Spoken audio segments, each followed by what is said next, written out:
것은 다 선택이었죠. 그렇죠?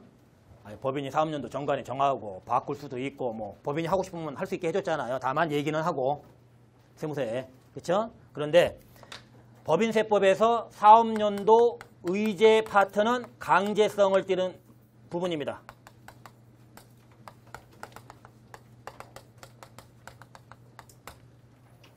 즉 해당 법인이 이걸 적용받고 싶지 않다. 그래서 적용받을 수 있지 않는 게 아니라 무조건 적용을 받아야 돼요. 만약에 이걸 따르지 않는다? 그 가산세 또 맞는 거야. 자, 첫 번째 법인 해산심.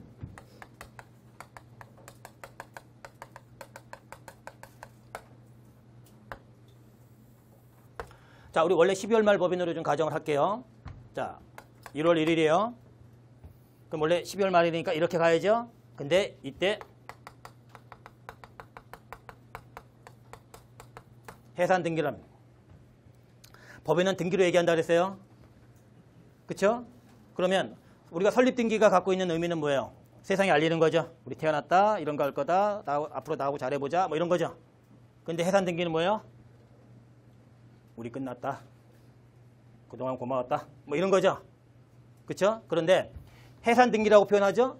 근데 해산일 때는 우리가 어떤 경우냐면요. 자산이 부채보다 큰 경우입니다. 근데 부채가 크면 파산이라고 하는 거예요. 그때는 파산 등기 하는 거야. 그때는 이제 파산 등기. 우리 파산했다 그러잖아요. 그렇죠? 그래서 지금 파산 등기일 수도 있어요. 그러면 이게 뭐가 문제가 되는 거냐면 이게 12월 31일이에요. 그러면 우리 법인세법이 볼 때는 이 알파예요. 이 법인의 컬러가 완전히 바뀌는 겁니다. 뭐를 기점으로? 해산 등기를 기점으로. 왜냐면 지금 해산 등기 요때까지는 계속 기업이에요, 청산 기업이에요, 컬러가. 그러니 이때 이거 팔아먹는 회사예요. 그러면 계속해서 만들고 팔아먹고 계속해서 만들고 팔아먹고 이럴 거 아니에요. 그렇죠? 그래서 계속 기업 성격인데 이거를 이제 우리가 오후 2시 했어요. 됐어요. 확인해 보니까. 그리고 보니까 뭐 접수일이겠지만 넘어가 이부터는 계속 기업이에요, 청산 기업이에요, 성격이. 그러니까 컬러가 바뀌더라는 거예요. 이게 청산 기업입니다. 성격이. 그러면 아이파 니네가 동의하지 않아도 우리는 얘를 별도 사업연도로 보고 얘를 별도 사업연도로 보겠다는 겁니다. 이해되셨어요?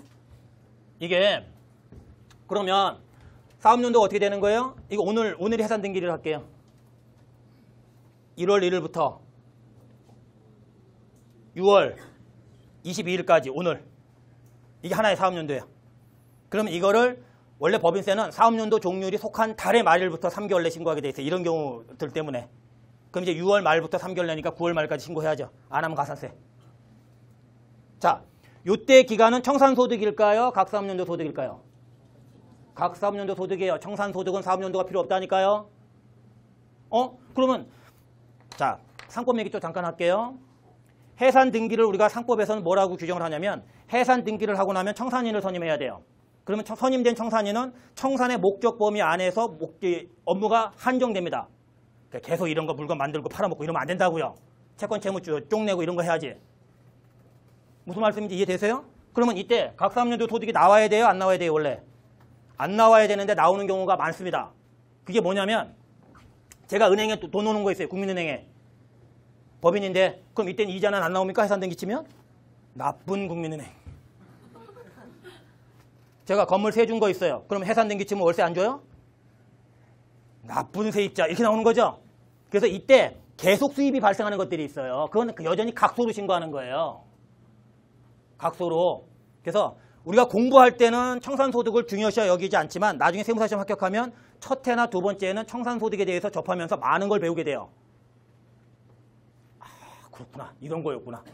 이게 또 많이들 문의하시고 하니까 이게 그렇게 되는 거예요. 그러면 이때 이제 12월 말까지 하나의 사업, 그러니까 6월 23일부터 12월 말까지가 또 하나의 사업연도로 의제가 되는 거예요. 각소에. 그러면 이 부분에 대한 걸 3월 말까지 신고해야 된다는 거죠. 안 하면 가산세. 안 하면 가산세. 가산세 얘기 무섭시나요? 안 하겠습니다. 가산세 얘기는. 자, 그러면 보세요.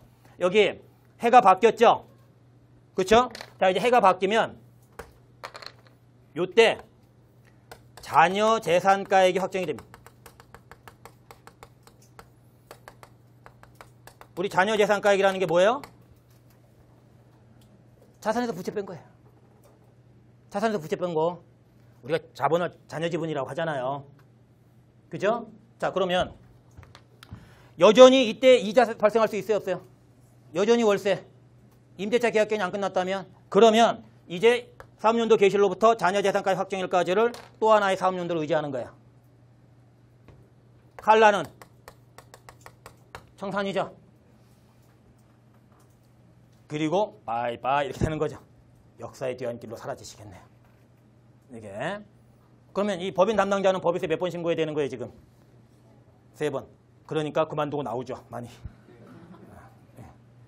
왜냐면 법인세만 있는 게 아니잖아요. 지금 우리는 법인세 얘기해드리는 거지. 그렇죠? 자. 지금 청산소득 얘기하는 거 아니에요? 각삼소득 얘기하는 거지. 자, 그런데 여기까지 다 같아요. 여기까지 같다. 내년에 다 합격하시겠네요. 분필이 땅에 붙고 있죠, 지금. 긍정적으로 생각하기로 했어요. 제 병원에 누워갖고 여러 가지 생각을 했습니다.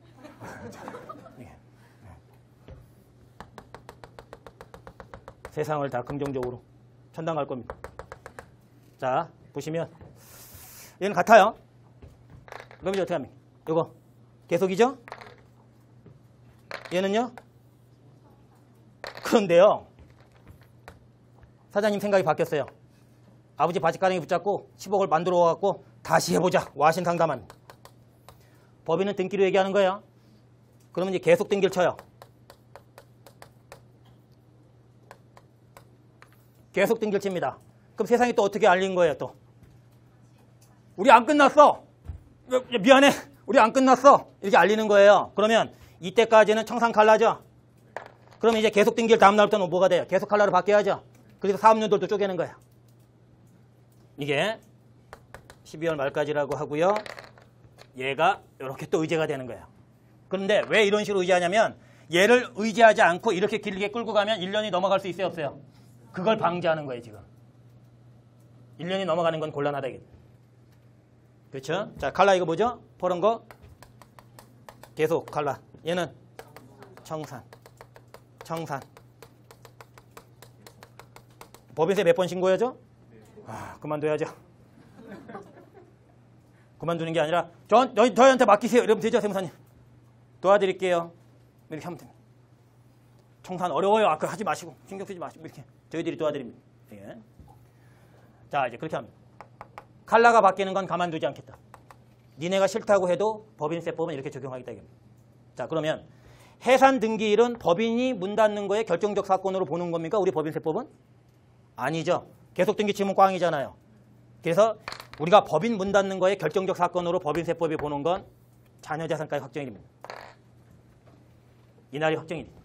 그게 나중에 의제배당이라든지 이런 때 수입 시기를 결정하는 게 이해가 아니라 이해입니다. 이게 그런데 어쨌든 근데 합병이나 분할로 날아가요. 아이파가 어른파를 사요. 애가 어른 샀다고요. 그러면 합병법인이 아이파죠. 그럼 어른파 없어져요? 안 없어져요? 그러면 아이파 사업연도를 의지해야 돼요? 이 어른파를 의지해야 돼요? 소멸법인 걸 의지해야 돼요? 아니면 존속법인 걸 의지해야 돼요? 소멸? 존속법인은 여전히 1월 1일부터 10일 말까지 하면 되지 왜 의지를 하죠? 나 죽었어요? 없어진 애가 죽은 거 아니에요, 지금. 그러니까 합병이나 분할로 사업연도가 의제되는 애들은 없어지는, 쫑나는, 날라간 법인들이 의제가 되는 거예요. 근데 걔네들은 결정적 사건이 합병 등기일, 분할 등기일. 왜? 법인들이니까 실사도 하고, 장부 들여다보고, 협상하고, 꼼꼼하게 체크하고 다 하죠. 그 합병 등기일이 결정적 사건으로 봅니다.